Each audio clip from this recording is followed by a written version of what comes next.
Hello everyone, tonight we are standing in the drizzle at Shibuya Station.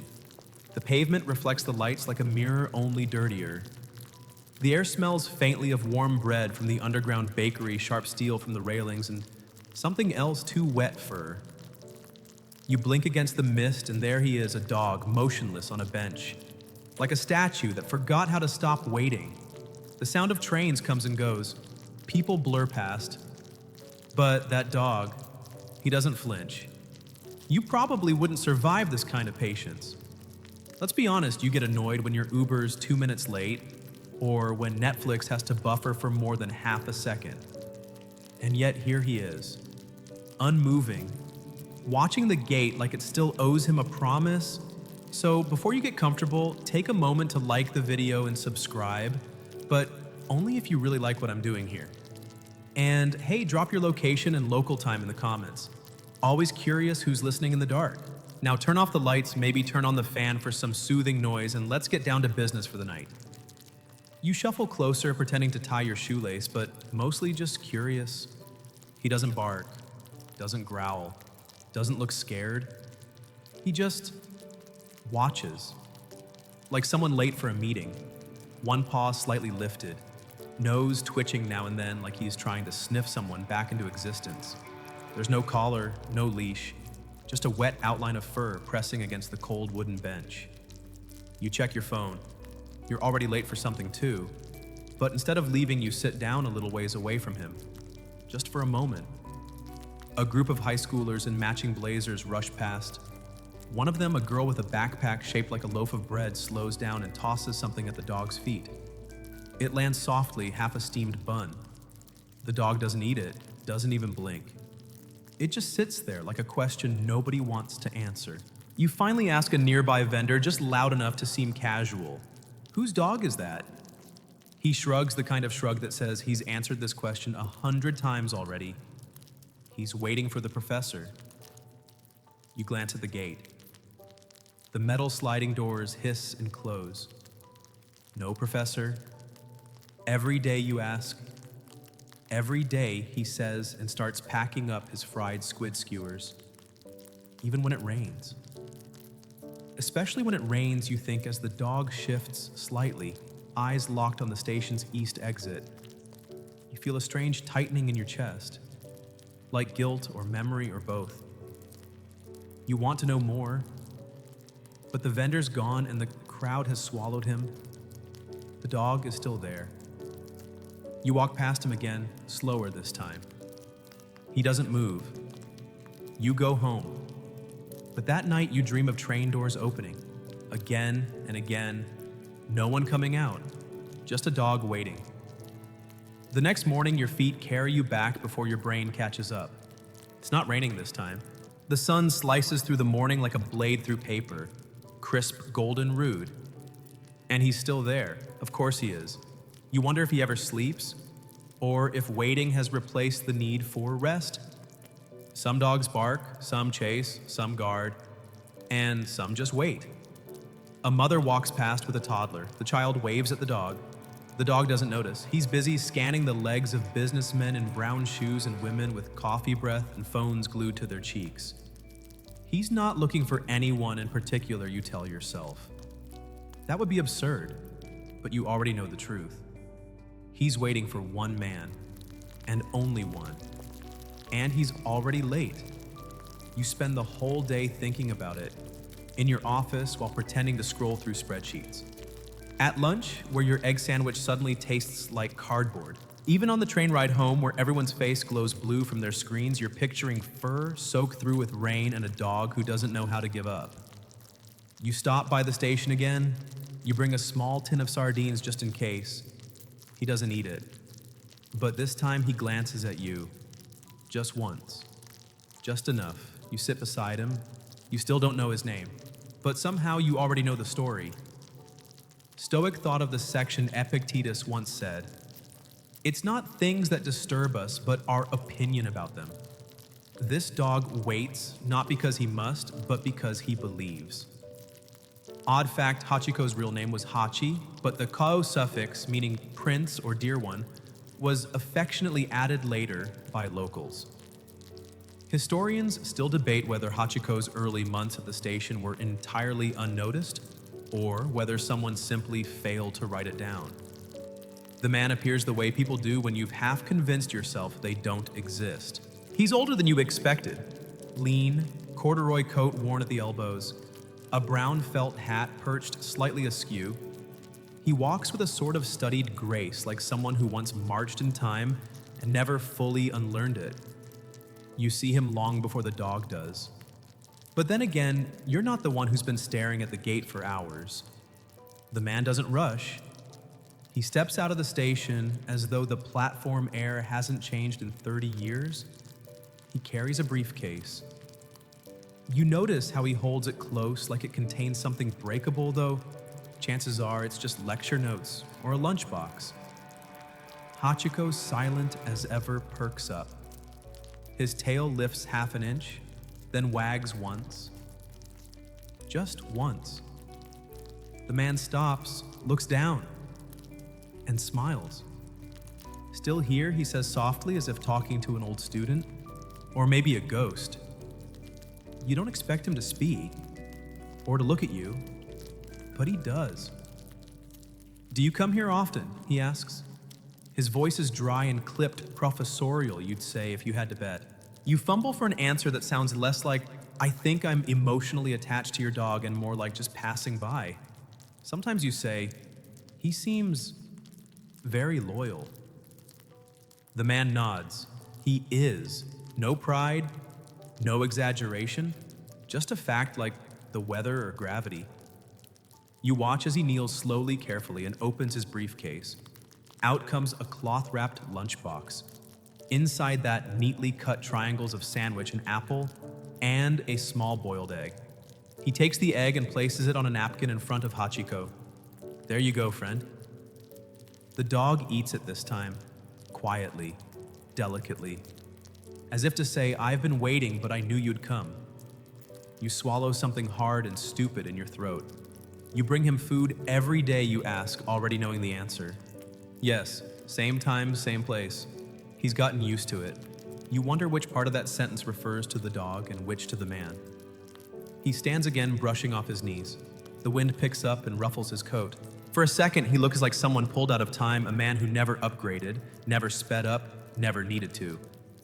"I have a few minutes before class," he says. So we sit. So you do. You don't say much. Just watch the dog now curled beside the bench, eyes half closed, ears twitching at every train announcement. The professor eventually glances at his watch. Time. He pats the dog's head twice, then once more, like punctuation. "I'll be back," he says. And with that, he disappears into the street. You sit there a little longer, just in case he comes back, or just in case something else does. You Google the train schedule. Turns out this was the 7:10 a.m. Tokyo line inbound from the suburbs. The same one every weekday. A man gets off. A dog waits. A ritual is formed not because it's efficient, but because it's necessary. You start doing it too. You don't know why. You're not a dog person. You live too far away. You have a million reasons not to. And yet, by the third day, Hachiko recognizes you. By the fourth, he scoots over when you sit down. By the fifth, you bring your own boiled egg. You ask the vendor again, this time more seriously. "What's the professor's name?" "Ueno," he says. "Professor Ueno. Agriculture, University of Tokyo." You nod, pretending that tells you everything. It doesn't, but it's something. The professor shows up every morning, same briefcase, same coat, same dog. And every afternoon, like clockwork, the dog comes back. Alone. You don't know where he goes in between. You try to follow once, but he loses you after a sharp corner near the department store. You find yourself standing awkwardly in front of a noodle shop, wondering what the hell you're doing with your life. Back at the station, the bench feels lonelier than it should. You sit anyway. The dog doesn't come back that day, not until morning. You almost feel relieved. It becomes a routine of sorts. You wake up, get dressed, take the earlier train stop, buy the egg shop, nod at the vendor, and sit. And wait. You still don't know what you're waiting for, but something about it feels right. One morning you arrive late. The professor's already there. He looks up. Ah, our third musketeer arrives. You blink. You were waiting. He chuckles. A habit I've picked up. You sit. This time the dog rests his head on your knee. You feel like you've earned a badge in some secret sacred order. You don't talk about work, or phones, or the news. You just sit. 3 bodies on a bench doing the most radical thing Tokyo allows nothing. You wonder if this is what stillness feels like. Not the absence of motion, but the presence of trust. Stoic thought of the section Seneca reminds us we suffer more often in imagination than in reality. But here on this bench, you suffer less because you simply are. Odd fact, Professor Ueno taught agricultural engineering, but had a secret love for poetry which he never published. Historians still debate whether the professor trained Hachiko to come to the station, or if the dog figured it out alone. There's something profoundly strange about doing the same thing every day on purpose. You always thought routine was a kind of adult trap, a way to fall asleep with your eyes open. But here in this little ritual with a dog and a man who smells faintly of old books and soy sauce routine begins to feel more like music. Repeating not because it must, but because it wants to. The morning air is chilly now. The sky has turned that precise shade of blue that only happens before coffee and consequence. You're sitting on the bench before Hachiko today. Progress in its quiet way. He trots in without fanfare, tail curved like a brushstroke. When he sees you, he blinks once. Dog for you again. You nod. Human for I'm still not sure why either. The professor is late. You check your watch, then your phone, then your watch again like an idiot trying to triangulate reality. You worry for a moment, then chastise yourself. People get delayed, trains run behind, life happens. But it's strange how wrong the bench feels when it's just 2 of you. Hachiko sits anyway, as if he can wait both for the man and the moment. You unwrap the sandwich you brought egg and mayo crusts cut off. It's the 3rd time this week. You've stopped buying breakfast for yourself and started buying it for the dog. You take a bite out of habit, then set the rest on a napkin. Hachiko doesn't eat it. You sigh. We really doing this again? Still nothing. The train squeals in the distance. A breeze picks up. Someone's cigarette smoke snakes into your nose. Life goes on. But here on the bench, time seems to fold in on itself. And then, just when you think the rhythm is broken, the professor rounds the corner briefcase swinging like a metronome. Apologies, he says, slipping off his hat and giving a slight bow.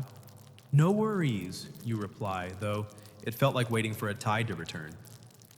Hachiko perks up, stretches forward, and accepts a small boiled egg with the kind of ceremonial reverence you've only ever seen at weddings or tea ceremonies.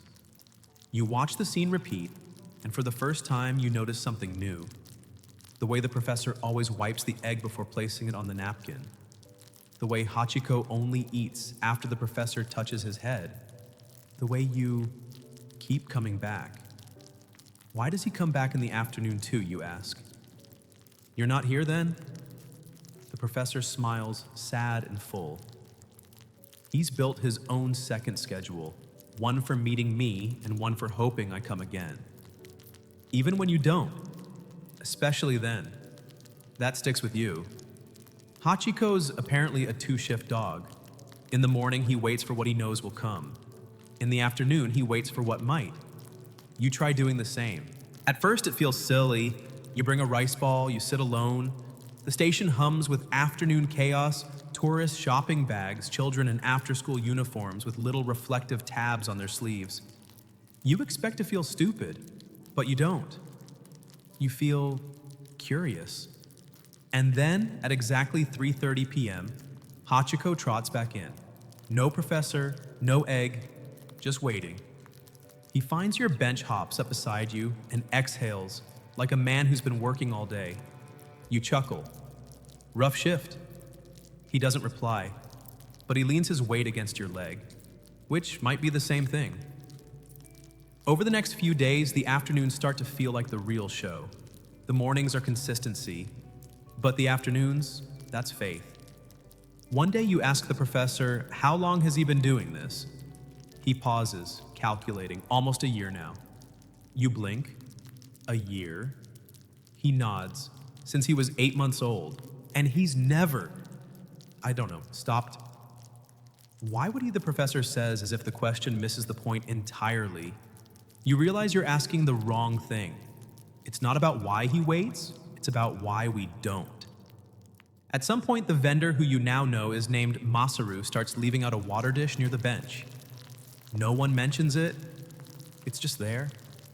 Hachiko drinks when no one's looking, but you catch him once licking the rim like it's a ritual, too. Dogs are creatures of habit, Masaru says. But this one's got a calendar in his soul. The phrase makes you smile.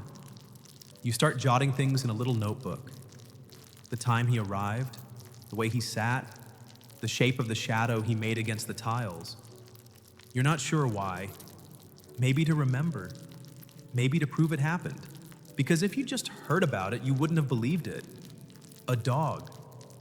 Waiting twice a day, every day, for someone who's already here in the morning and gone in the afternoon. Is it loyalty, you ask? The professor shrugs. Is it loyalty when we look for someone in a crowd? When we reread old letters? When we stand in familiar places for no reason? You think about that. Maybe loyalty is just memory in motion. Maybe waiting is a kind of hope you can sit on. The next afternoon it rains again. You bring a small umbrella.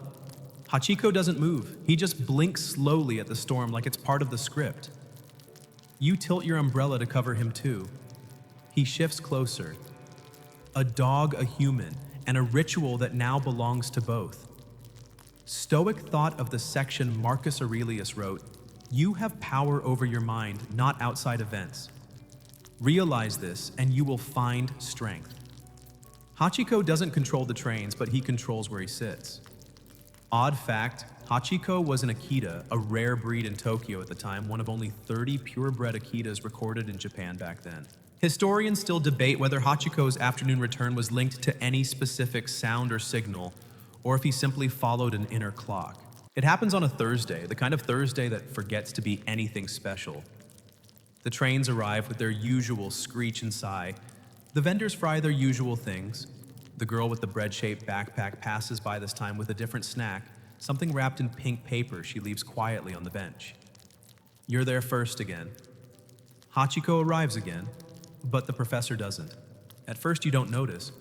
He's been late before, sometimes by a few minutes, once by 10. You checked your phone obsessively that day, even texted a friend something ridiculous like, "I think a stranger forgot to come to his own life." Today, though, the minutes keep stretching. 7:15 becomes 7:30, then 7:42, then 8 Haruro. Hachiko hasn't moved. Neither have you. You keep telling yourself you're being paranoid. It's just a delay, a missed train, a morning lecture canceled without warning, or maybe he finally took that vacation he mentioned once, the one to Hokkaido. He said he'd never actually go, but that was a joke. Wasn't it? At 8:30, Masaru, the vendor, sets down his tray with a little more care than usual. "He's not coming," he says quietly. You turn. "What?" Masaru exhales through his teeth. "Someone from the university passed by just now," said. Professor Ueno collapsed last night. At home. Died before the ambulance even got there. You stare at him. Then at the empty station gate. Then at the dog. Hachiko, for his part, has not moved. His ears twitch occasionally. His tail curls around his paws. His gaze is still fixed on the place where his person usually emerges. You want to shake him? You want to kneel and whisper, "He's not coming back." But you don't. Because you don't know how to say that in dog. Because maybe you don't really believe it either. Instead, you sit beside him. The bench feels colder today. The air tastes metallic like rain about to fall. You pull out the sandwich you made no appetite for it now and place it gently in front of him. He sniffs it. then turns away. The next few days are a blur. People whisper, articles begin to circulate, devoted dog loses master. Professor Ueno and his faithful Akita, Shibuya's silent guardian. The university holds a service. You're not technically invited, but you go anyway. You sit at the back near the door in case anyone questions your presence. They don't. One of the professors, maybe history, maybe law, mentions Hachiko in the eulogy, says something about loyalty across species and the bond that endures beyond understanding. You look around, no one else seems surprised. Back at the station, Hachiko waits. Every morning, every afternoon, you test him once. You bring an old hat vaguely shaped like Ueno's. You walk from the direction of the east exit. He doesn't flinch. You hate yourself for trying, but part of you had to know. Still, he waits. Masaru starts keeping a little bowl of rice out for him hidden behind his cart. A student group starts a petition to keep him there permanently, just in case the city tries to clean up the area. Someone starts leaving flowers. Someone else little origami dogs. A middle-aged woman offers him a scarf one snowy morning. He doesn't wear it, but he sleeps on it that night. Word spreads. Newspapers, then postcards. Then a radio station runs a segment, Tokyo's Most Patient Dog. You hear someone say it in passing. He's not just waiting for the professor, he's waiting for something we all lost. You don't ask what they mean, because maybe you already know. There's a stillness to Hachiko now. It's not resignation. It's not confusion. It's devotion without conditions. He waits not because he expects to win. He waits because that's who he became. Someone says dogs don't understand death. Maybe that's a gift. Or maybe they understand it better than we do. They just don't see it as the end of the story. You start writing down everything you remember. The first time you saw him blink, the way he stretched before sitting, the way his ears tuned to the sound of the professor's footsteps long before anyone else heard them. You try to capture it in words, but words shrink it somehow. So instead, you sit beside him, day after day, until the rhythm returns. Not the same, never the same, but something close. He waits, and now so do you. Stoic thought of the section Zeno of Citium taught that loss is nothing other than change, and change is nature's way of reminding us what we can endure. Odd fact, after Ueno's death, his former students helped care for Hachiko and began collecting eyewitness accounts of his behavior, many of which still survive. Historians still debate whether Hachiko witnessed Ueno's collapse or only sensed the absence that followed. You try saying his name out loud, Hachiko, it feels like breaking a spell. He doesn't look up, just sighs through his nose long and low, the way someone might sigh if they'd heard 1,000 voices but still hadn't found the right one. You whisper again, softer this time, like maybe volume matters. Hachiko. Still nothing. You wonder how long this can go on. A week, a month. It's already been nearly 2, but Hachiko still waits. Still shows up each morning as the trains roll in like steel waves. Still sits down always at the same bench, always facing the same door like a monk who's mastered the art of disappointment. You try to explain it to your friends. They say things like, it's just a dog and he'll move on. You don't even bother arguing anymore because deep down, you're not sure Hachiko wants to move on. Maybe he knows something we don't. Or maybe he just doesn't know how to stop. You try Googling how long dogs usually mourn. The answers are unsatisfying. Some say days, some say weeks. A few suggest months if the bond was strong, but no one has an entry for forever. You start noticing the little things, the way he always leaves at the same time each evening, 6 quarters sharp. The way he never begs, never whines, never barks. The way he refuses any food that smells too different from the professor's sandwiches. It's almost like Hachiko is trying to preserve something, like he's afraid that if he accepts too much change, the past might slip away entirely. You watch him through winter. The snow comes in thick, quiet heaps. It swallows footprints and muffles sound. Tokyo becomes soft and silver. Hachiko's fur thickens. He becomes somehow both more present and more ghost-like, like a creature caught between memory and muscle. You start bringing a small towel in your bag. For the bench, for the snow, for the moments you don't want to admit you might cry. He's not yours, but you've started to feel responsible for him. You buy him a fleece-lined blanket from a discount store. He sniffs it once and lies on it without fanfare. It feels like a win. The vendors know him now. Not just Masaru, but the woman with the taiyaki cart, the teens, who sell roasted chestnuts, even the older man who plays shamisen on the weekends for coins and nostalgia. They all nod at him. Some leave snacks. One person no one knows who started placing a single flower at the base of the bench every Friday.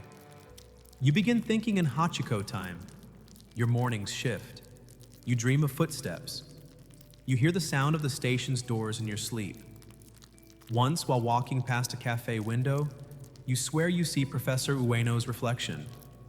You freeze, turn, nothing. You don't tell anyone. The newspapers do a follow-up piece, this time with a photo. They catch Hachiko mid-blink, looking vaguely heroic, like a soldier waiting for orders that will never come. The caption reads, "Tokyo's dog of faith." He becomes more than a dog. He becomes a mirror. People start projecting things onto him, stories of lost fathers, old friends, ex-lovers, dreams deferred. You overhear a woman murmur, "He's waiting for my son, too." And who's to say he isn't? You ask Masaru one day, "Do you think he'll ever stop coming?" Masaru thinks flipping a skewer. Do you stop breathing just because no one notices that hits harder than you expected? You return to the bench every day. Sometimes you bring an egg, sometimes just yourself. You begin to realize something else. Hachiko's waiting isn't passive. It's not a vacuum, it's a posture, an act of remembering. He doesn't sit because he's forgotten what else to do. He sits because forgetting is unacceptable. One day, a child asks you, "Is he waiting for God?" You freeze. Then say, "Maybe." And maybe you mean it. Because in a city of hurry, distraction, and neon fatigue, there is something undeniably holy about a creature who waits not for reward, not for recognition, but because love, once true, doesn't know how to look away. Stoic thought of the section Cleanthes wrote, "Lead me, Zeus, and you owe destiny wherever your decrees have assigned me." Hachiko's life, you start to realize, is a form of surrender without defeat. Odd fact. Despite being famously silent, Hachiko reportedly howled once a low, mournful sound on the morning of Ueno's funeral. Historians still debate whether Hachiko's persistence was emotional instinct, conditioned routine, or something bordering on spiritual. Time becomes strange when you measure it in dogs. You used to track it by appointments, deadlines, calendar invites. Now it's the way Hachiko lifts his head at 7:05. The way he settles onto the bench at exactly 7:11, always with his left paw slightly ahead. The way his ears twitch right before the morning express roars in at 7:18. You could almost set your watch to him. Sometimes you do. It's been over a year now. The station has changed in tiny ways. New posters on the walls, a different paint job on the benches. Masaru switched to a new recipe for his squid skewers, less pepper, more soy. And yet Hachiko remains unchanged, like he's carved out a space in the world where time has no say. This morning, something different happens. A man approaches the bench, not you, not Masaru, not a tourist. He's older with silver-rimmed glasses and a coat that might have once belonged to someone important. He bows not deeply but with intent and places something in front of Hachiko. A photograph. You lean forward. It's faded sepia-toned. Two figures. One man in a suit. One dog. It's the professor. And a younger Hachiko. You glance at the man, but he's already walking away. No explanation. No name. Just that soft bow and the picture left like an offering. You watch as Hachiko sniffs the photo once. Then, strangely, he rests his chin beside it. For the first time in weeks, your chest aches. Not from grief, from recognition. Because Hachiko isn't just waiting for the professor anymore. He's become the memory of him. And memories, it turns out, can sit very, very still. People start taking more notice. Tourists arrive with cameras. One woman sits beside Hachiko and starts sketching. A blogger writes about him, the dog that doesn't give up. He gets his own fan mail. A girl from Osaka mails him a scarf. A soldier abroad sends a letter addressed to the dog at Shibuya Station, Tokyo. It gets delivered. The local newspaper publishes a cartoon Hachiko in front of a clock with no hands. Someone starts a rumor that he's not a real dog, but a spirit. A shapeshifter. A guardian of the station. You overhear a teenager say, maybe he's not waiting for anyone. Maybe he is the thing we're waiting for. You laugh. Then realize you're not sure they're wrong. One evening you stay late. The city glows differently at night, neon-tired, pulsing like a heartbeat slowed by dreams. Hachiko's still there. You offer him your scarf. He ignores it, of course, but he doesn't move away. You may sit beside him, and for the first time you don't think about the professor, or grief, or loyalty. You just think this is what it means to stay. Not because it makes sense, but because it's yours to do. You ask yourself what you're waiting for. Not in the abstract, not in some poetic way, but for real. Is it closure, reunion, redemption? You think about all the things people give up on because no one shows up on time? Relationships, dreams, promises, themselves. But this dog is stubborn in a way that feels sacred. He's not confused. He's committed. And somehow that changes how you see everything else. You start being more patient with people. You answer messages you used to ignore. You apologize to someone you wronged 5 years ago just to see what would happen. And when you wait in line at the coffee shop, you don't tap your foot. You just stand there thinking of soft paws on stone and a nose that refuses to forget. That week, a group of university students hold a vigil for Hachiko. They light paper lanterns and place them around the station. It's beautiful, quiet, not performative. Hachiko sleeps through most of it. You envy him for that. Because when everyone else is rushing to make a point, Hachiko just is. One of the students reads a poem. You catch the last line, he waits. Not for a man, but for the shape of love that never left. You look at Hachiko again, and for the first time you wonder if maybe, just maybe, he knows. Not in words, but in bones, in breath. That the professor is gone, and that's why he stays. Not for reunion, but for honor. Stoic thought of the section Musonius Rufus taught that noble character is revealed not in convenience, but in constancy. Hachiko isn't waiting to win, he's waiting to remain whole. Odd fact, Hachiko's favorite food wasn't fish or beef, but steamed rice with a drop of soy sauce. Historians still debate whether Hachiko's increased public fame changed his behavior or simply revealed it more clearly. It starts subtly. You notice the way Hachiko rises a little slower, stretches a little longer, takes an extra moment before he climbs onto the bench. Nothing dramatic, just small betrayals of time that most wouldn't notice, but you do. Because when you spend this much time beside someone, even a dog, you start to read them like weather. One morning, he doesn't show up at 7:05. You look around pretending not to worry. Maybe he's chasing a pigeon. Maybe he got distracted by someone with a better snack.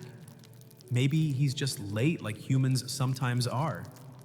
You tell yourself it's fine. Then 7:15 comes. Then 7:30. He limps in at 7:42. You rush to meet him kneeling too fast and almost dropping your bag. He looks up, panting softly, eyes glassier than before. There's a raw patch on his right paw, a new scar near his ear, no blood, but something in you winces like there is. "Where have you been?" you whisper, as if he owes you anything.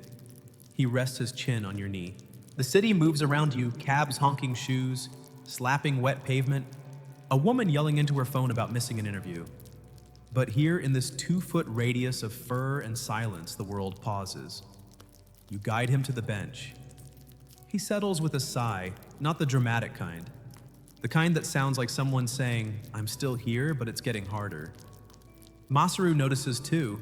He lowers his cart's awning and brings over a piece of grilled sweet potato. "Good for joints," he mutters as if explaining it to the air. Hachiko sniffs it, then eats slowly. The students start whispering. Some worry out loud. A few ask if a vet has seen him. You don't know the answer, so you become the answer. You take him quietly to a small clinic behind the station. The receptionist recognizes him instantly. The vet nods with that knowing expression you've started to hate. His heart's slowing, she says, and his hips are stiff. He's still strong, but not for long walks and not for years.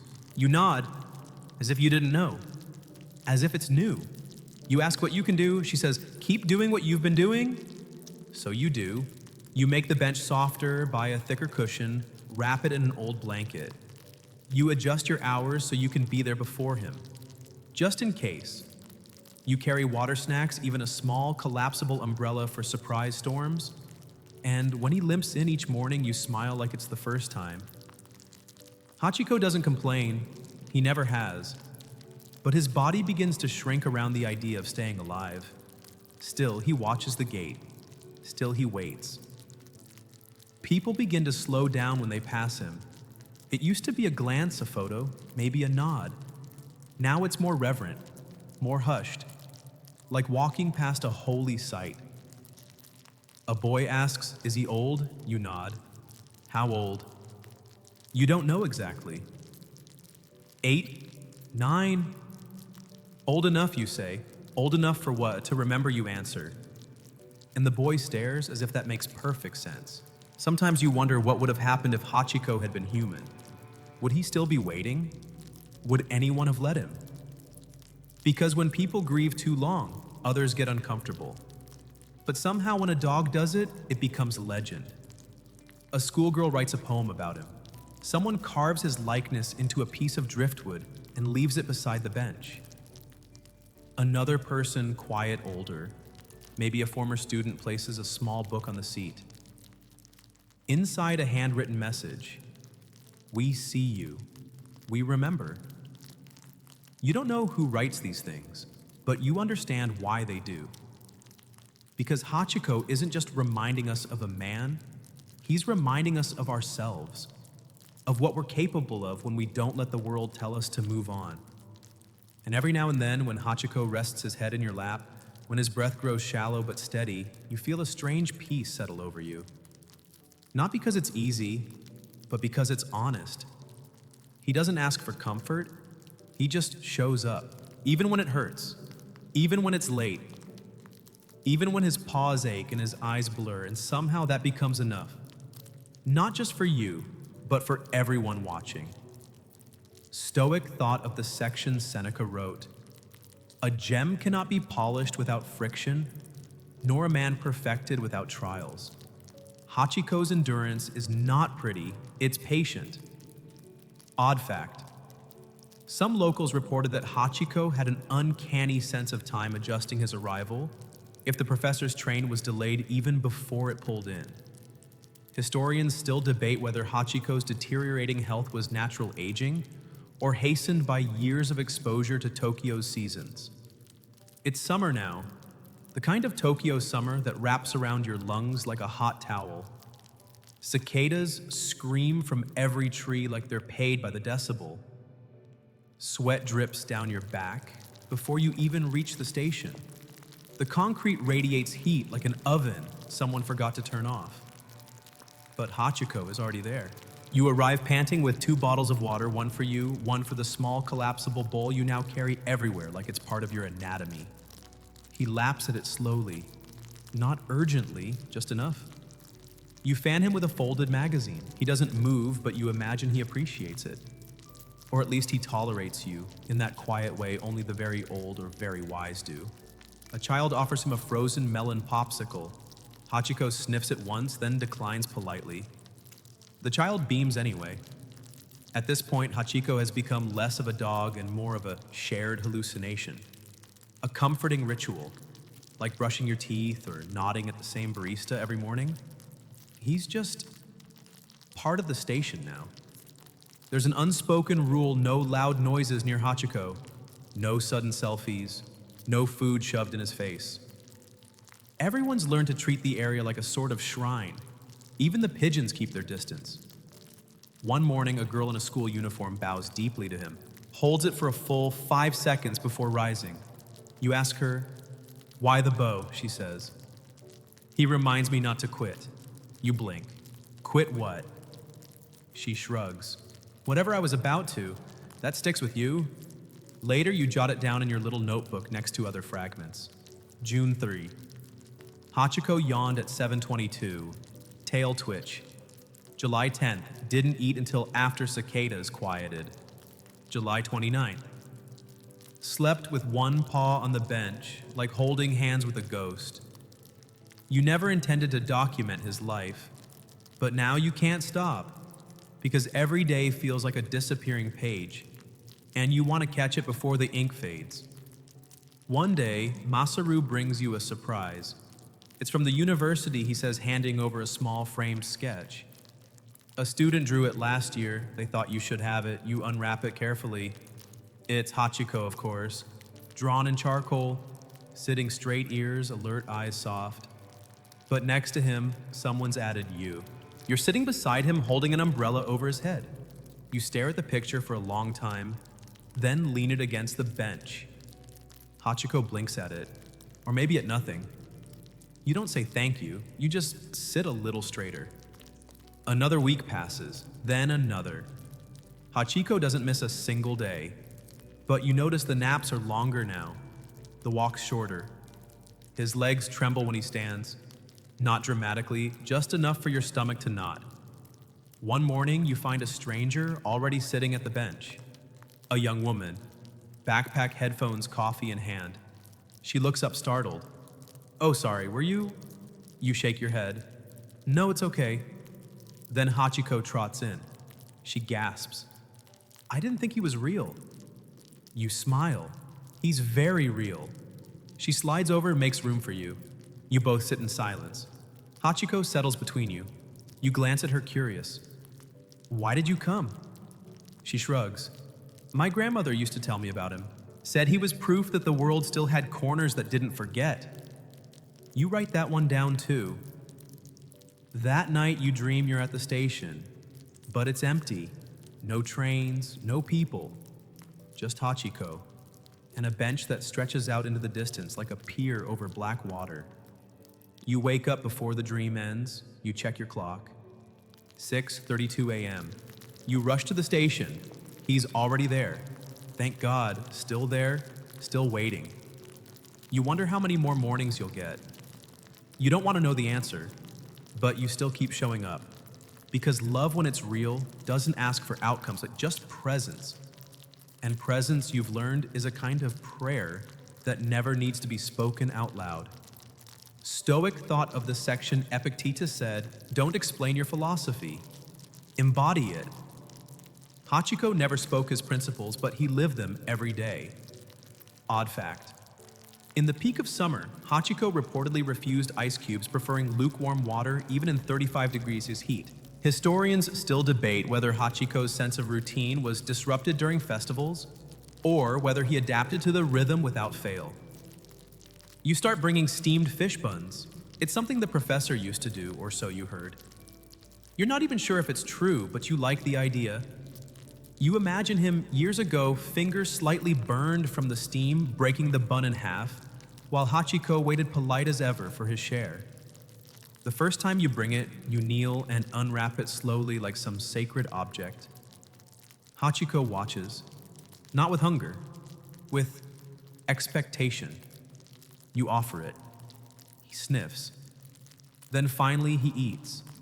Soft, slow, deliberate. As if chewing not just food, but memory. The morning air smells like old newspapers and fresh soy. You watch as commuters rush past in their silent ballet heels, clacking bikes, dodging puddles, phones, held at perfect texting height. And right here between the noise, a quiet dog chews a fish bun like it's the last honest thing in the world.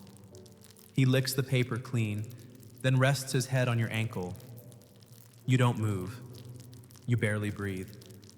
Because you know moments like this don't return.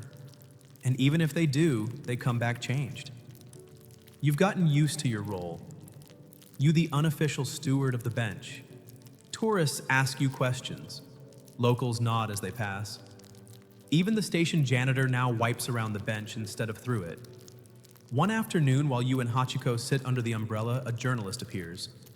He's polite. Too polite. "Do you mind if I ask a few questions?" he says, holding a notebook that already looks full. You hesitate. He continues anyway. "What makes a dog wait this long?" You glance at Hachiko.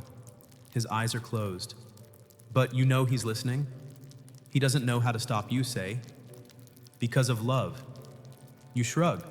"Because stopping would mean forgetting." The journalist nods. "There are people who don't wait this long." You chuckle. "Yeah, most people don't even finish their online orders before giving up." He asks more. You answer less, because you know Hachiko's not a headline.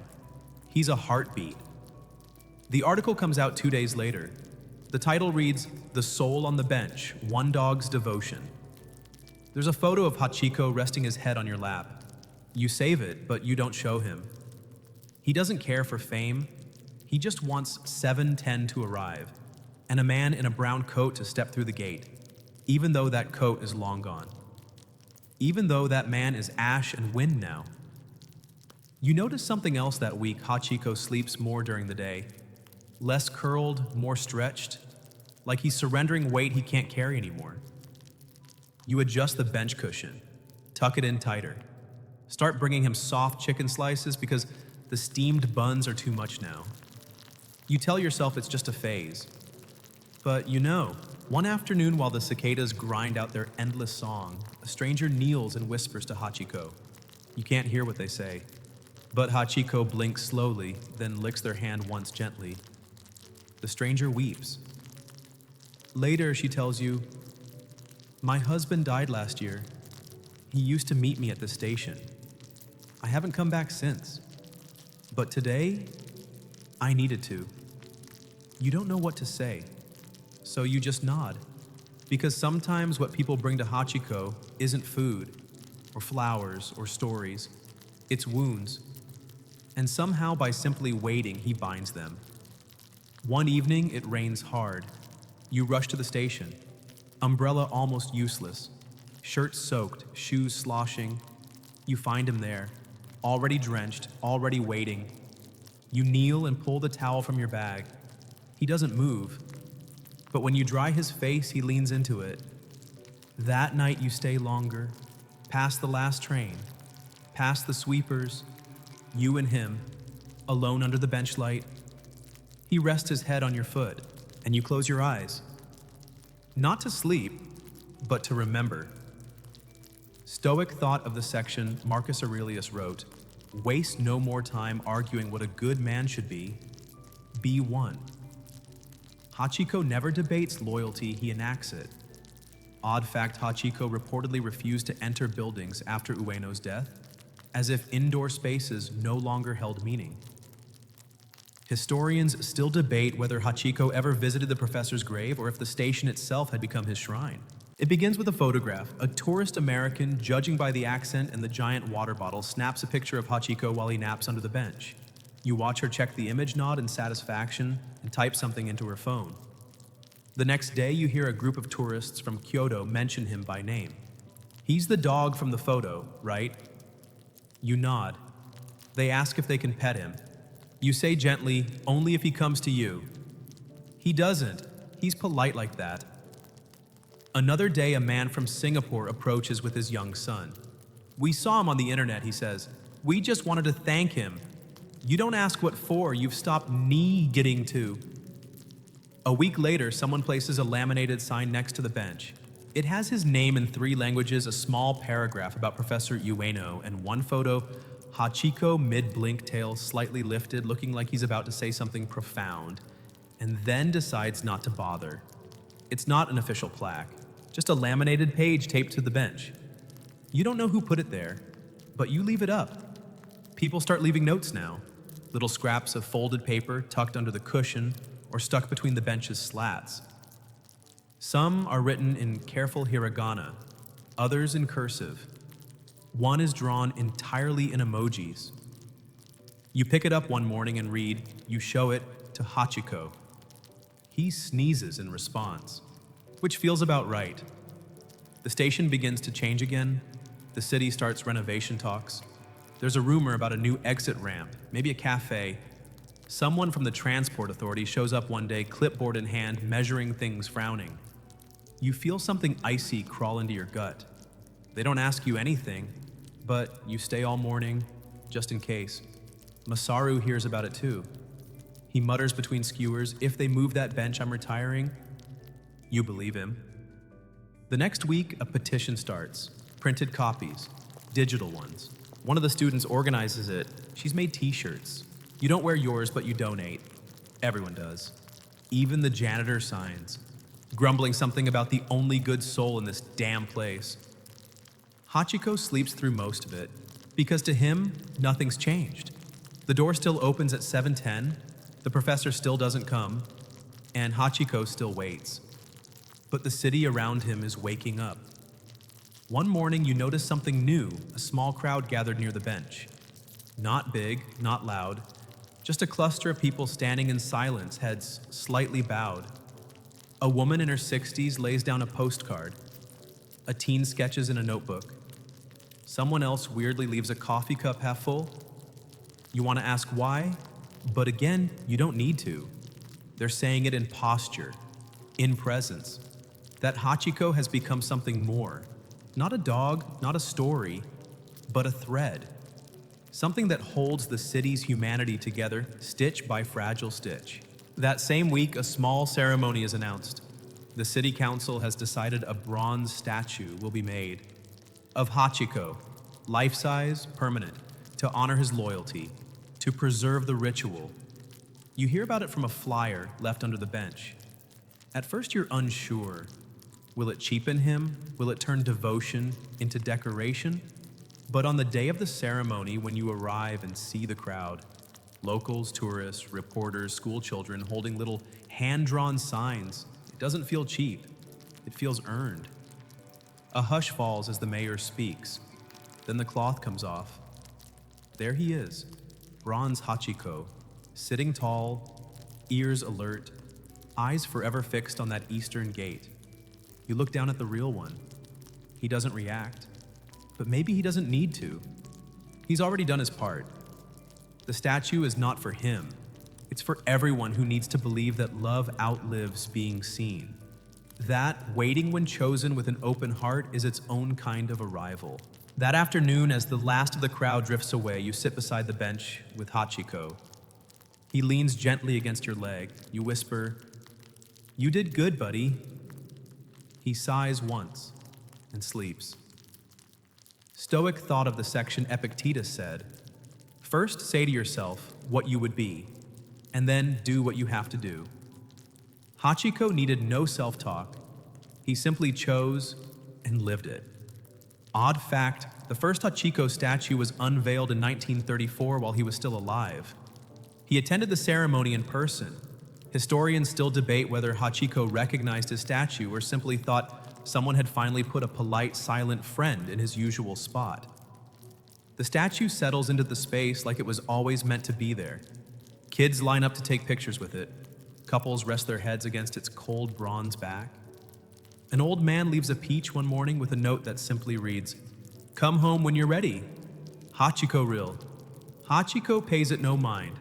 He sits a few feet away as always, watching the station doors with that same unwavering patience.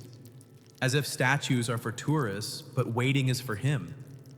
You start noticing how the statue changes things. People who never stopped before now pause, even if just for a moment, even if just to read the plaque. And sometimes after they read it, they glance over and notice Hachiko lying just nearby. Their faces shift. Recognition meets disbelief. "He's still alive," they whisper. You smile. Very. Some kneel. Some just bow slightly. Some cry. You lose count of how many people say, "I didn't think he was real." At some point, a school near the station adds Hachiko to their ethics curriculum.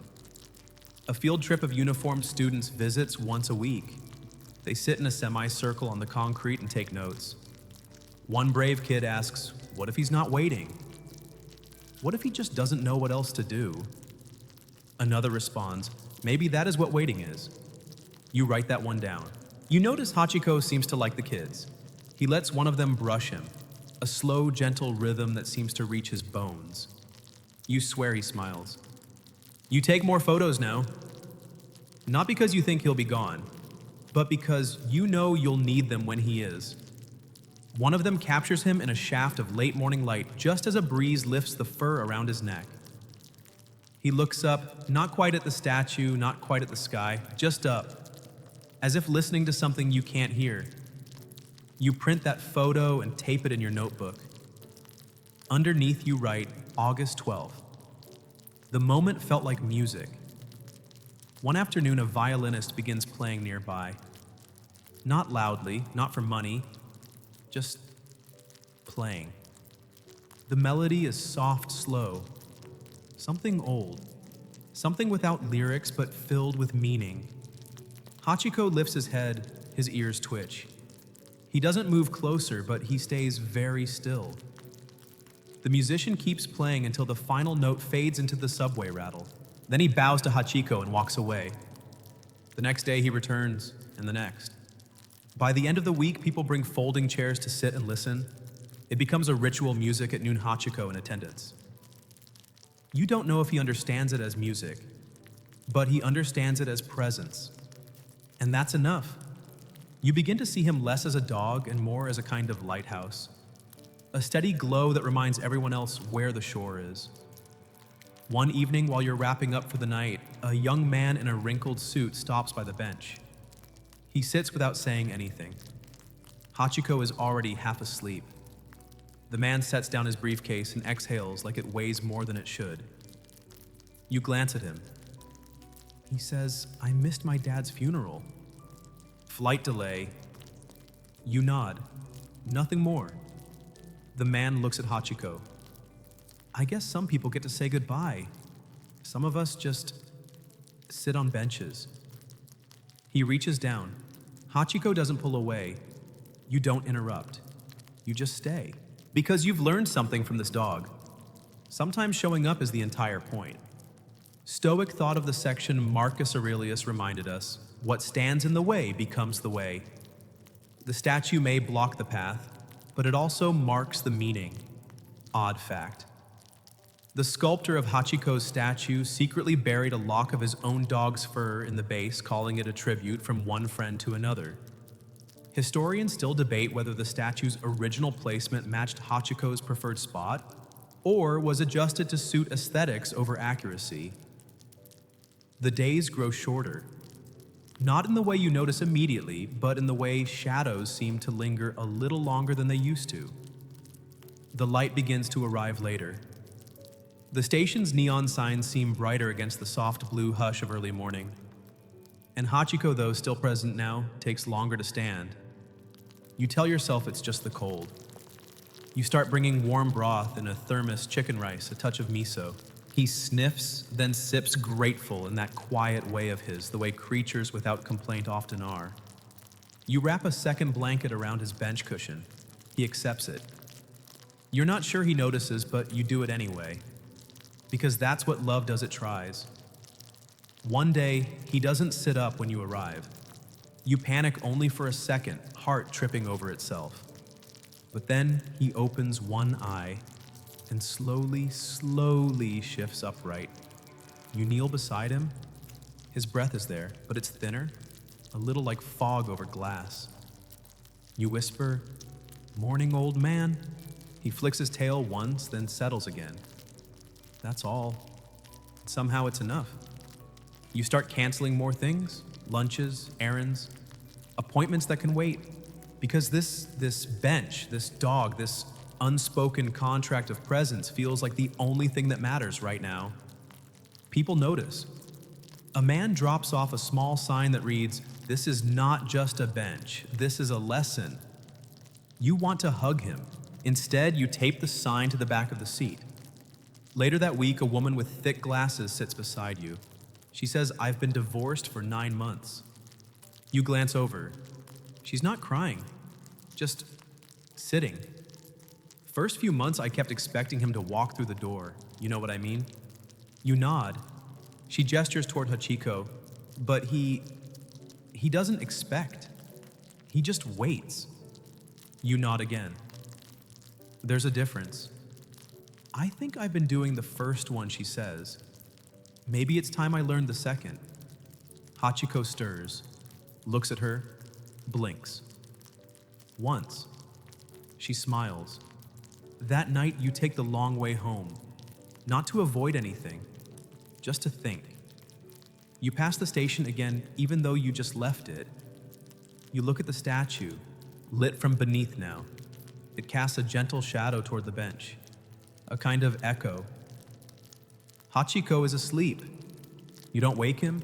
Instead, you sit down beside him and close your eyes. For once, you let the sounds of the city fade, the car horns, the subway rumble, the snatches of conversation from nearby cafes.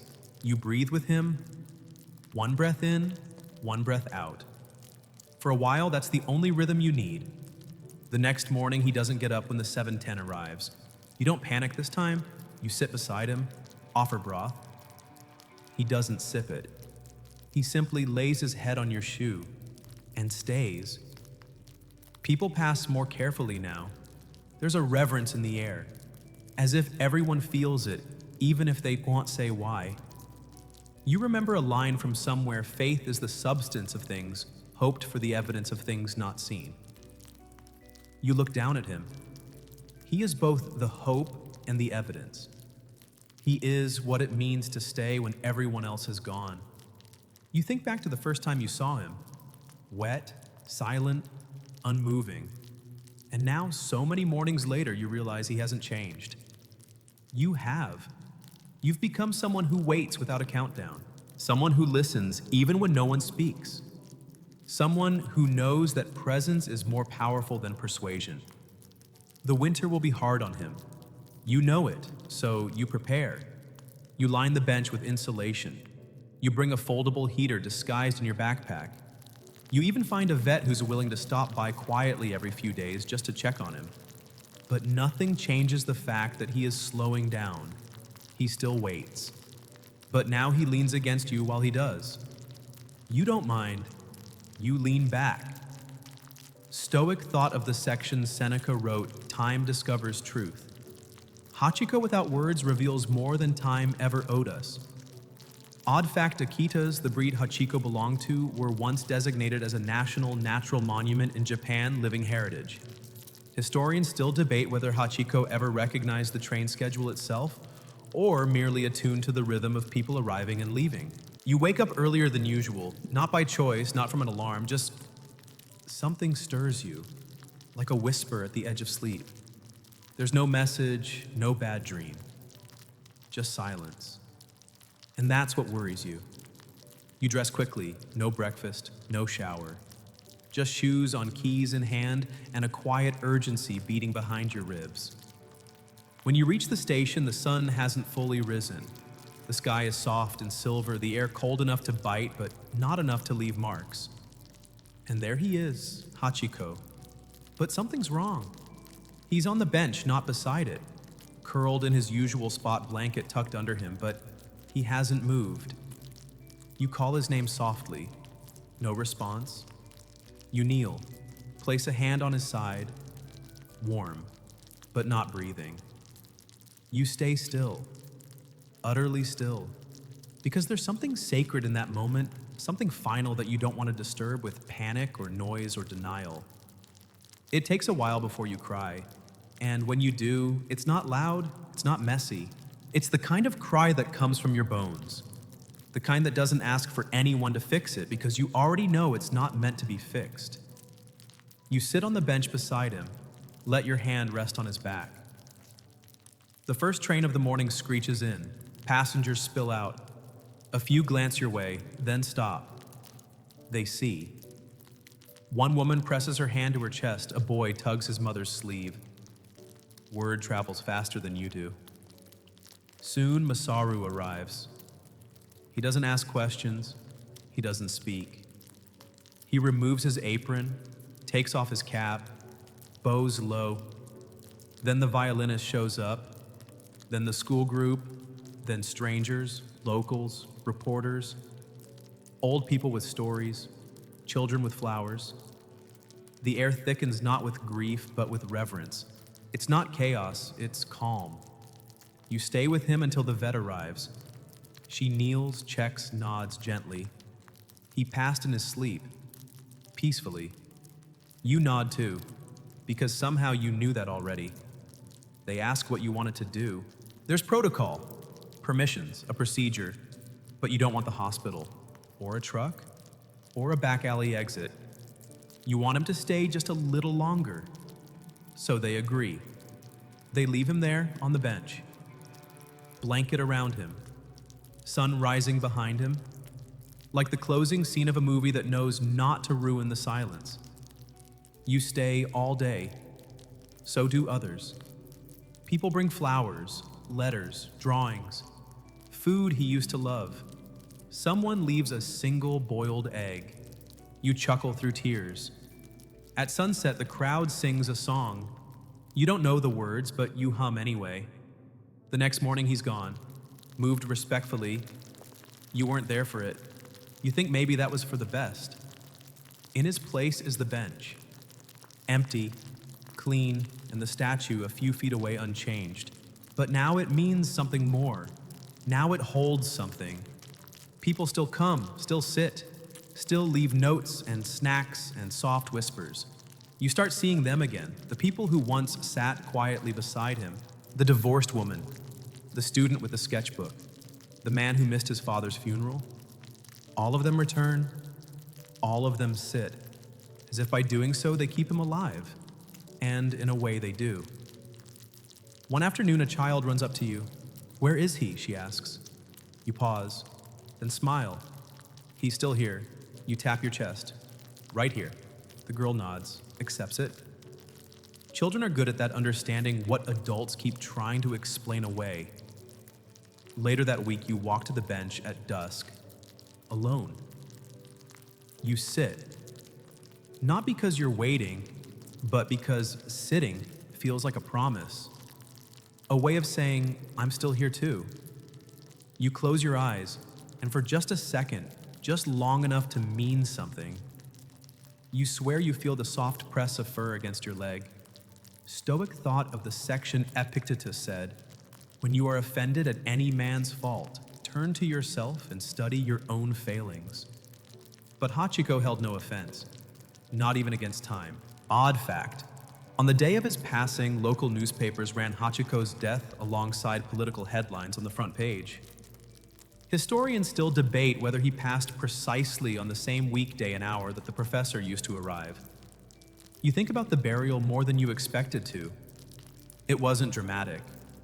No giant ceremony, no choirs or speeches, just a quiet, precise moment. They laid him to rest near Professor Ueno. Not next to him, but close enough that if either of them had lungs, they might have heard each other breathing. The ashes of a man, the ashes of a dog. Two lives braided together by routine, by loyalty, by the strange gravity that sometimes forms between souls without needing to be the same species. You visited the grave. It was simple, clean. The plaque read, "Together again." You brought a flower. You meant to bring something grander, a wreath maybe, or a favorite toy, even though he'd never really cared for toys. But in the end, it was just a single white blossom you plucked from a bush on the way there. It felt more honest. At the grave, you didn't cry. You just stood and whispered. You kept your promise. The cemetery was quiet. You stayed longer than you meant to, even when the clouds rolled in, even when your shoes filled with dust. Because some goodbyes don't need to end quickly. Some need to stretch out slow and wide like the horizon. Back at the station, the bench is still there. People still sit. The laminated sign is gone now, replaced by a bronze plaque beneath the statue.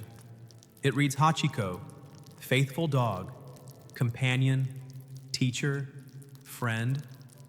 Underneath in smaller print, he waited. So we remember, someone polishes it every morning. You don't know who. You just know that when you touch it, it's warm, like a hand held too long. The tourists still come, the field trips, the violinist. Even Masaru, though he finally retired, stops by once a week with a paper bag of squid skewers just in case. The city continues, of course.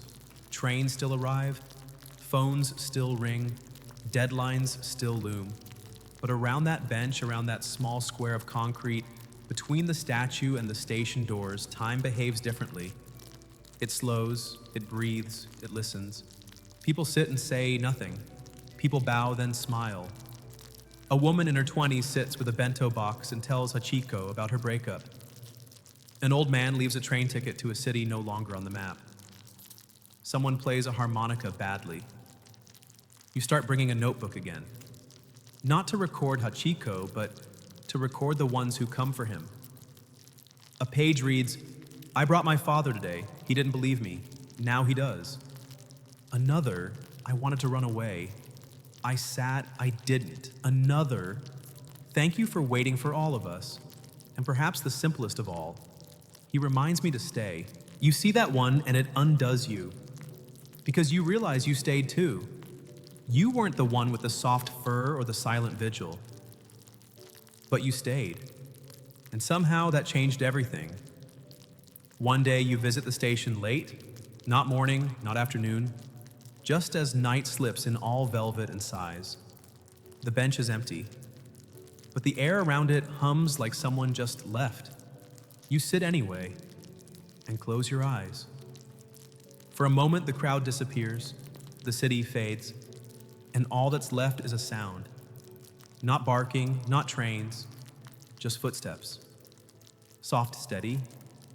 You turn your head, slightly smiling, and say, "Took you long enough." Stoic thought of the section Seneca told us, the whole future lies in uncertainty, live immediately. Hachiko's presence was not about waiting for a life, but living one while waiting. Odd fact, Hachiko's fur was preserved after his death and is now kept at the National Museum of Nature and Science in Tokyo alongside his statue. Historians still debate whether Hachiko understood the professor was gone, or if he believed that some forms of love simply take longer to return. The dream returns. You're not sure when it started, maybe the week after his passing, maybe before. But now it's more vivid. You're at the station, except the crowd is silent, faces blurred like old photographs left in the rain. The bench is there, and Hachiko sits on it impossibly young again, eyes bright fur, golden in a light that doesn't seem to come from the sun. He turns his head toward you, tilts it, as if to say, "Well, you coming?" You reach for him and wake up, always at the same point. You stare at the ceiling, listen to the fan humming like a sleepy ghost, and wonder what it means. That morning, you don't go to the station right away. You take a walk first, past the noodle shop, the little bookstore where the pages always smell like rain, the corner where Masaru used to wave from behind his steam tray. Everything looks the same, but everything has changed. You wonder, is grief just the part of love that's forced to live in the future? Back at the station, the statue's been decorated again. Someone wrapped a red scarf around Hachiko's neck. It's simple, handmade, a bit uneven, but it suits him. At his paws, a single rice ball sits on a napkin. You sit down and let out a breath that feels like it's been waiting all day. There's a couple nearby holding hands, a boy drawing with chalk along the edge of the bench. You watch as he scribbles out a large heart, and inside it, 2 letters, H and U. You smile. Hachiko and Ueno. Still remembered, still paired. Later that day, a reporter asks to interview you. You hesitate as always. He says, "We're doing a special, a full feature, the humans who stayed." You agree reluctantly, because by now you've accepted that this story doesn't belong to you, or to Hachiko, or even to Ueno. It belongs to everyone who's ever waited without knowing when or whether the door would open. The interview is short. The reporter asks, "Why do you still come here?" You shrug. Why do people visit graves or photo albums or old cafes where they once fell in love? He says, "But it's been years," and you say it's always only been a day if you close your eyes. Later that week, a child climbs onto the bench beside you, no hesitation, no questions. Just sits, legs dangling. She says, "My mom says he waited forever." You nod. "That's a long time," she adds. "Not when you believe," you reply. The girl doesn't ask what that means. She just swings her legs and hums something tuneless and perfect.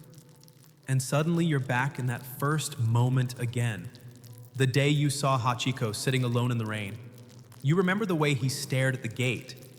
Not with desperation, not with sadness, but with readiness. That's what you carry with you now. Not the sadness of it, not even the love, but the readiness. To sit, to watch, to stay. Because there are doors that never open unless someone's waiting. And there are stories that only last as long as someone's listening. So you stay, you sit, and you listen, just in case. Stoic thought of the section Cleanthes wrote, "Fate guides the willing, but drags the unwilling." Hachiko followed fate willingly to the very end of the station and beyond. Odd fact. In 2015, 80 years after their deaths, a bronze statue of Hachiko, reuniting with Professor Ueno, was erected at the University of Tokyo. Historians still debate whether the practice of placing offerings at Hachiko's bench predates the statue, or if the statue simply made the invisible public. It rains again. Not a drizzle this time. A full, moody downpour that soaks through umbrellas, curls the corners of old posters, and turns the pavement into a mirror of the gray sky above. You sit on the bench anyway. You don't bother with your umbrella. The rain feels honest, cleansing. Hachiko's statue glistens under it like he's just come in from a walk rather than been fixed there for years. A woman stops beside you. She doesn't speak. She places a daikon-wrapped rice ball beside the statue's paw and bows. When she leaves, she touches your shoulder. Nothing dramatic, just a quick squeeze. As if to say, "I know. We all know." You look around. Other people have started sitting too. One man reads a book quietly. Two teenagers huddle under a shared hoodie. An elderly couple shares a thermos of tea, sipping it like they're watching an opera instead of a train platform. You smile. The bench is no longer yours alone. And yet it is still yours. That's the paradox. Hachiko taught you how something can belong to everyone without being diminished. Later that afternoon, a young man wearing earbuds and a heavy backpack steps up to the statue. He pulls out a phone and starts recording himself. At first you brace for something disrespectful, a prank, a joke. But he takes a deep breath and says, "I'm standing here because I gave up on something I loved. And I'm trying to find the part of me that knew how to wait for it." He places his phone down facing the statue, then sits beside you. The rain's still falling. You say nothing, because nothing needs to be said. After a while, he adds, "Do you think I'm too late?" You answer without looking at him. He waited 9 years. Through everything. No phone, no updates, just faith. The man nods, pulls his hood up, and waits with you. You begin to notice the bench has grown larger somehow. Not physically, but spiritually. As if everyone who sits there adds another plank to it. Another memory, another silent vow. The bench, the statue, the space around it, it's all become a kind of quiet chapel. Unspoken rituals have taken root. People remove their hats before sitting. They leave offerings at the same hour each day. They whisper goodbyes and greetings and questions they're too afraid to ask anyone else. One person writes in thick marker on the back of the bench, "For those who loved without end." You don't erase it. No one does. A few weeks later, someone hangs a small wind chime from the statue's neck. Just a thread of metal and bamboo. When the wind catches it, the sound it makes is barely audible. But if you close your eyes, it almost sounds like a bark or a breath. Or maybe just the kind of silence that knows how to speak. You've stopped writing in the notebook now, not because you're done, but because there's nothing left to prove. The story is alive without your pen. It moves through the people who sit here, who stop here, who look at the statue and feel something warm swell in their chest without knowing why. And maybe that's the final miracle, that Hachiko in all his stillness created motion. He never chased anyone, never wandered, he just waited. And somehow the world found him, again and again and again. Stoic thought of the section Marcus Aurelius once wrote, "Receive without pride, let go without attachment." Hachiko reminds you that holding on and letting go can live in the same moment if your heart is quiet enough. Odd fact. During his lifetime, Hachiko was featured in a children's textbook as an example of filial piety, typically a human trait in Japanese culture. Historians still debate whether people began assigning deeper meaning to Hachiko's actions out of admiration or a collective need to believe in unwavering love. One morning, you arrive earlier than usual, not because you had somewhere to be, because you didn't, and that felt like the right reason. The city is still stretching itself awake. Storefronts clatter open, a delivery bike zips past like it has a secret. The air smells of rain-washed concrete and something sweet from the nearby bakery. You sit on the bench, hands tucked into your jacket, and for a moment you forget. Forget the meetings you missed, the birthdays that passed, the other benches in your life that stayed empty. All you remember is the bench beneath you and the statue beside you. You turn to look at him, bronze Hachiko, still staring at the station door like it's about to cough up a miracle. You reach over and gently tap his paw. Still at it, huh? A soft breeze stirs the wind chime. The note it plays is thin, almost not there, but you smile and whisper, "Yeah, me too." That morning, a man in a navy suit walks up. He looks important, glasses polished, shoes silent, hands in pockets. He studies the statue, then sits beside you. "I used to walk past here every day," he says, not really asking permission to speak. "For years, never noticed him." You nod. "Lost my wife last year," he says after a pause. "Suddenly, I see him everywhere." You don't say anything, because what is there to say? Instead, you wait. And eventually he says, "I think I hated the idea of hope, like it was mocking me." Then softer, "But this dog, he didn't hope, he just honored." You nod again, and now the man is crying, quietly, like someone who's been holding their breath too long. You don't touch his shoulder, you don't say it'll be okay, you just sit. The bench does the rest. Later that day, a group of students from overseas gathers nearby. Their guide tells Hachiko's story in English, careful and practiced. Some of them look moved. One girl lingers. She kneels beside the statue and places a small plastic dinosaur at its feet. Then she whispers, "You waited better than I ever did," and walks away. You write that line down in your head, because even if you don't have the notebook anymore, some sentences insist on being remembered. That night, you stay late. You order takeout and eat it right there on the bench. You place a small portion, 2 bites worth, at the foot of the statue like an old habit that never stopped feeling right. You don't know who starts the trend, but soon other people do the same. A crust of bread, a dumpling, a meatball skewered on a tiny red flag, it becomes a kind of language. A meal of gratitude, a picnic of memory. One evening, you arrive to find the bench full. 4 strangers already sitting, nobody talking, just looking. And you smile, because that's how it should be. No announcements, no hierarchy, just the quiet truth that everyone has someone they're still waiting for. And somehow this dog makes that okay. That night, you dream again. You're walking through the station, but it's empty. No trains, no noise, just the echo of your own steps. Then you hear it. Not barking, not footsteps, just the soft sound of a tail hitting a bench. You turn, and there he is. Not bronze, not myth, just Hachiko, alive, waiting for you. You wake up smiling, You don't rush to the station that morning. You walk slowly, like someone being trusted with something fragile. And when you sit down, you don't look for signs or omens or shadows. You just rest your hand on the bench beside you and say, "Good morning."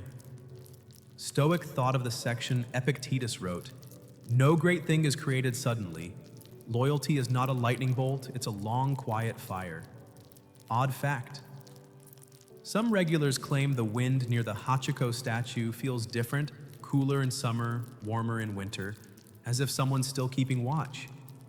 Historians still debate whether the bench itself has become a site of pilgrimage, or if it's the act of sitting beside it that completes the ritual.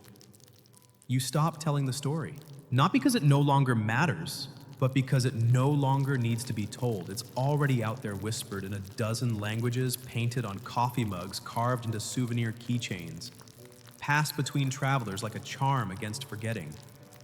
People know. They might not know every detail. Not the scarf, not the fish bun, not the way Hachiko used to lean ever so slightly to one side when he waited too long on the cold bench. But they know the feeling. That slow, unshakable ache of loyalty, the kind that waits even when no one is looking. And now that story doesn't belong to you. It belongs to the little girl who brings origami dogs every Thursday and lines them in a perfect row under the bench. It belongs to the grandfather who walks 2 stops extra just to nod at the statue. It belongs to the tourists who arrive breathless, unsure of what they expected and leave blinking back tears. And it belongs to the new boy. You spot him on a Monday, sitting on the far edge of the bench, backpack on his lap, a small tan puppy curled beside his feet. The puppy is dozing, but the boy is alert, watching like someone studying the art of waiting for the first time. You glance over. He notices, smiles. "She doesn't like trains," he says, petting the puppy's ears. "But I figured, if he could learn to wait, maybe she can too." You nod. "He was a good teacher." The boy nods serious. "I've read everything." You laugh. "Did you read the part where he once refused a birthday cake shaped like a bone?" He blinks. "Wait, seriously?" You grin, turned his nose up at it like a critic at a buffet. The boy laughs and the puppy stirs, then yawns wide enough to show all her tiny teeth. He pulls a boiled egg from his bag, peels it, offers you half. You accept. You share it in silence. And just like that, the circle continues. New footsteps, new rituals, but the same bench, the same presence. You still come, of course. Not every day, not always at the same time, but often enough, and always when it matters. Sometimes you talk. Sometimes you just sit. And sometimes you close your eyes and let your hand rest on the bench, like there's still a warm patch of fur underneath it. One day, someone asks you, "What do you think Hachiko was really waiting for?" You think for a long time, then say, "For the world to understand what love without a clock looks like." They write it down. You hope they remember. Because in the end, that's what this is. Not just a dog story, not just a legend or a statue or a meme or a bedtime tale whispered across generations. It's a reminder. That presence matters. That grief can be quiet. That faith can be gentle. And that somewhere out there, whether you're waiting at a train station or sitting in traffic or lying awake at 3 a.m., someone or something is still hoping you show up. Even if it takes years. Even if you never do. The point is that they kept the space warm, so you'd know where to return. Stoic thought of the section Marcus Aurelius wrote, "When you arise in the morning, think of what a precious privilege it is to be alive." Hachiko arose each day not knowing who would come, only that he would be there to greet them. Odd fact, in Japan, Hachiko's name is taught in elementary schools as a symbol of enduring virtue, like honesty, bravery, or compassion. Historians still debate whether Hachiko understood time in the way humans do, or whether it was the consistency of his heart that taught us to understand time differently. You've stopped counting the years, not because you've forgotten, but because numbers seem too small for something this large. The station still moves at its own rhythm, fast, hungry, and different. Shibuya has modernized, screens are bigger, ads change by the second. Even the trains are quieter, smoother, like they're trying not to wake the past, but nothing touches the bench. That same bench, a little worn now. The bronze beneath the paint shows through at the edges like an old scar finally deciding to be seen. And the statue beside it still shining. Someone keeps it clean. Maybe it's the janitor. Maybe it's everyone. Maybe it's you. You still visit. Maybe less often. Maybe more meaningfully.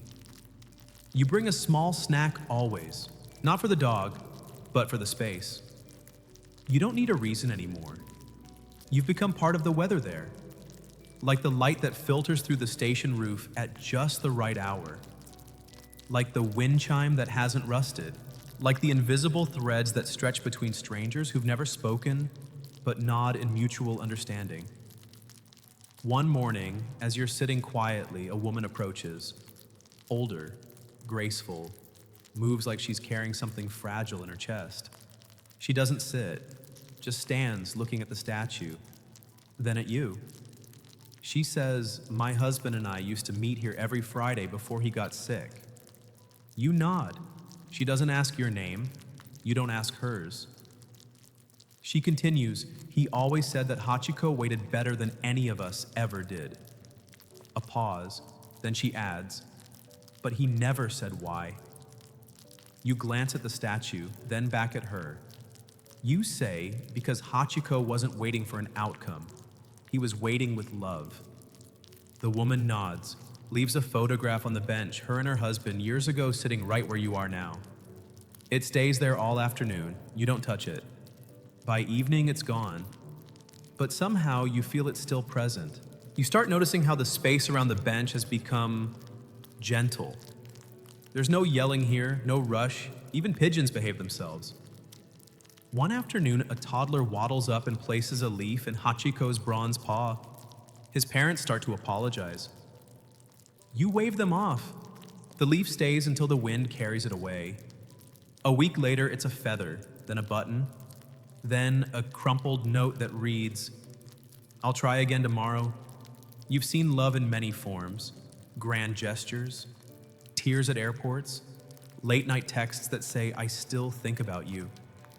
But this is the softest kind. The kind that doesn't announce itself. The kind that just stays. People still ask you what made Hachiko special. You've tried different answers. His loyalty, his routine, his heart.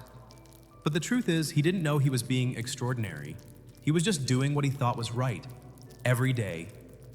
Until the end. No bargaining, no bitterness. Just the simple, sacred act of presence. You hope you've learned something from that. To stay. To show up. Even when it hurts. Especially when it hurts. Because maybe love isn't just a feeling. Maybe it's a bench. Worn, shared, quiet. And maybe the greatest act of faith is to leave it warm for someone who's not coming back. Stoic thought of the section, Seneca reminds us, "He who fears death will never do anything worthy of a man who is alive." Hachiko didn't fear endings. He just kept beginning. Odd fact, each year on April 8th, a ceremony is held in honor of Hachiko at Shibuya Station, with flower speeches and even an honorary train ticket stamped with his name. Historians still debate whether Hachiko's story endured because of what he did or because of what he inspired others to do in his absence. The station breathes. You feel it. Not like a machine, fast, mechanical, indifferent, but like a great old animal. Slow, rhythmic. Deep in its chest, you can hear the heartbeat of all those who've passed through lovers, friends, parents, strangers. The ones who arrived, the ones who didn't.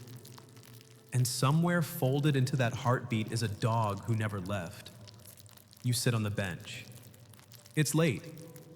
Not quite night. But that quiet space where streetlights blink awake and the air cools just enough to make you pull your sleeves down. The statue is beside you, same as ever. The wind chime tinkles faintly. Someone left a folded paper star under Hachiko's paw. You smile. A boy approaches. Maybe 8, maybe 9. Clutching a sketch pad and chewing a piece of gum too big for his mouth. He points at the statue. That the dog? You nod. He sits beside you, starts sketching. After a while he asks, was he magic? You tilt your head. What do you mean? The boy shrugs. Like, did he know the guy was never coming back? You consider that. You say, maybe he knew. Maybe he didn't, but he came anyway. The boy draws for a long time, then says, my dad used to come pick me up here. You glance sideways. Used to? He doesn't answer. You say you miss him? He nods. And for a long while, you both just sit. He draws. You listen. The chime sings again. A soft gust brings the scent of warm bread from a bakery you've never seen open. The street glows with the hush of early dusk. It's peaceful here, not because everything's okay, but because someone kept waiting even when it wasn't. That's the kind of peace this place gives. A strange, gentle certainty that not all waiting is wasted. The boy finishes his drawing. It's messy. Wonderful. Hachiko sitting on the bench. But next to him, not a man, not a professor, a little boy. With a backpack too big for his frame, you swallow hard. The boy says, he's not alone. No, you whisper. He never was. He runs off. You stay. The bench is cool beneath your hands. You rest your palm on the wood press gently. It doesn't reply, but you feel it anyway. In the stillness, in the space between trains, in the echo of pause you haven't heard in years but still remember exactly. There are no statues for most who wait. No bronze, no flowers. But that doesn't make their love smaller. That doesn't make it less sacred. The truth is, we're all Hachiko sometimes, waiting by some metaphorical door, watching a gate that may never open, listening for footsteps that might only exist in memory. And yet, we show up. We sit down. We keep a place warm. Not because we're weak, but because we once knew love in a form so pure we refuse to let it vanish entirely. Maybe that's what faith is. Not belief in the return, but belief that waiting is still worth doing. So tonight, as the city dims, as the wind quiets, as the lights flicker soft against the glass, you stay a little longer, just in case. Stoic thought of the section Epictetus said, to live a good life, we have the potential for it. If we can learn to be indifferent to what makes no difference, waiting done with love becomes its own purpose. Odd fact. In 2020, during the height of the pandemic, locals adorned Hachiko's statue with a handmade mask and fresh flowers every week. Though no one ever claimed credit, historians still debate whether Hachiko truly understood absence or if he simply believed that love meant always showing up no matter what. You can close your eyes now. No one's arriving. No one's leaving. Just you and the quiet. The train station is nearly empty. The bench is still warm from your presence. A soft breeze drifts through the corridor, catching the faintest echo of the wind chime, that gentle sound like a whisper through time. It doesn't ask anything of you. It doesn't rush. It just reminds you that not everything in life has to move quickly. That sometimes the bravest thing you can do is stay. You imagine soft paws padding over cold tile, a tail brushing against your leg, a weight settling beside you, silent, solid, and full of meaning. No need to speak. No need to understand everything. There is grace in not knowing. There is peace in staying still. And maybe somewhere out there something waits for you too, not with demands, not with expectation, just with a seat left open, a place kept warm, a memory that doesn't fade just because the world keeps spinning. So let yourself rest. Let the world blur at the edges. Let love be quiet tonight. Let faith be slow. Let sleep come not to end the story, but to remind you that even in dreams, some benches are never empty. Good night. End of script. Good night.